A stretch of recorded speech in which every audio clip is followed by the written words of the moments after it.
Hi, I'm Taryn Kale, and you're watching part 2 of the Love and Longhorns punch needle rug hooking pattern tutorial.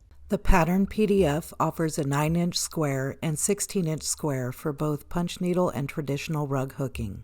This tutorial uses the 16-inch square for punch needle. In part 1, we printed and puzzled the pattern together, and now we're ready to trace the pattern onto red dot tracing fabric and then transfer it onto the rug backing.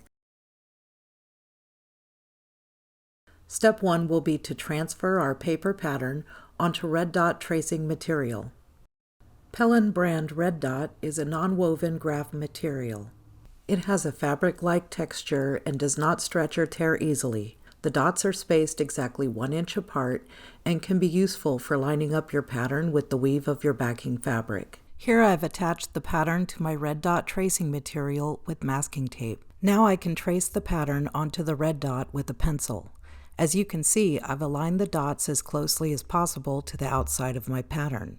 If the dots don't line up, don't worry. You can make minor adjustments when you trace if your pattern isn't lining up perfectly.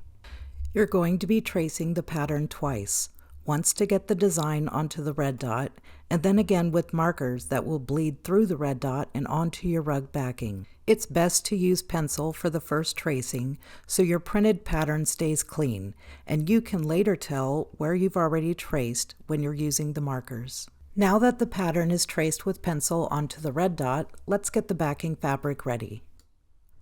We need 1 inch of excess fabric between our design and the inner edge of the rug frame. The wood part of my rug frame is about 1 inch. Measure your frame to make sure that matches or make adjustments. I'm adding 2 inches of excess fabric to hang over the outer edge of the rug frame. I will need this amount at the very least to pull the fabric as tight as a drum. No matter how carefully you cut it, the raw edge of monk's cloth is fragile and can't wait to unravel. You have to secure the edge of your backing fabric before stretching it onto the rug frame, or it will quickly begin to shred. Masking tape works well all by itself to stabilize the fabric, and some people also use anti-fray solution before they tape the edge. You can avoid taping your edges if you have a serger, or you can buy monk's cloth already cut with the edge serged and ready to go. Before we go any further, I want to explain why I personally prefer to stretch backing before I trace my pattern. The monk's cloth I use is a basket weave made up of 2 filling fibers that pass over and under 2 warp yarns to form a check pattern.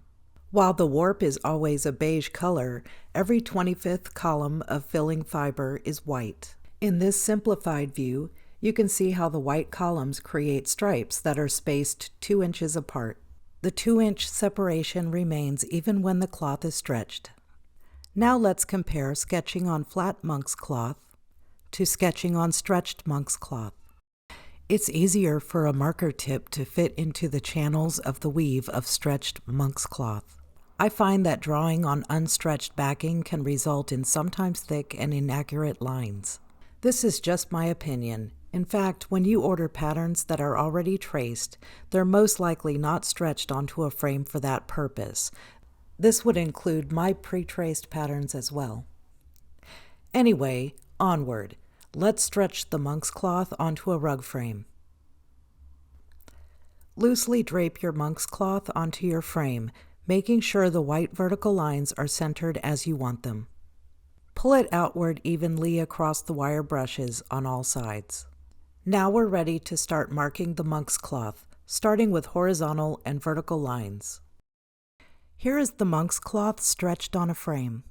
The black arrow is pointing to a lighter border, which represents where the wood of the frame is under your backing. Frames vary, but for this illustration, I have my frame's wood width set at 1 inch. Your design should be at least 1 inch away from the wood of the frame. Because our design is 16 inches square, it fits without any room to spare on the 18-inch frame. Since our backing was 24 square inches total, we now have 2 inches of fabric hanging off the edge of the frame. These measurements will give me guidance for where to place my traced red dot pattern onto the backing fabric. Before I begin to draw, I'll mark the corners and endpoints of all horizontal and vertical lines. I will then put aside my red dot tracing fabric to reveal the dots that I must connect by drawing exactly within the weave channels of the monk's cloth. Now that the horizontal and vertical lines are drawn, I'm going to replace the red dot pattern to the frame so I can continue to trace the rest of the shapes. It's now time to finish the rest of the pattern. I'm going to first complete the Valentine at the center of the pattern, and then move on to the swirled embellishments. The Longhorns are next to be completed, and then the flowers. Finally, the backwards L, O, V, and E at each corner. And now the pattern is traced and ready to punch. If you haven't already, you can buy this pattern at Texas Charm Trading Company or on my Etsy shop, Texas Charm Trading Co.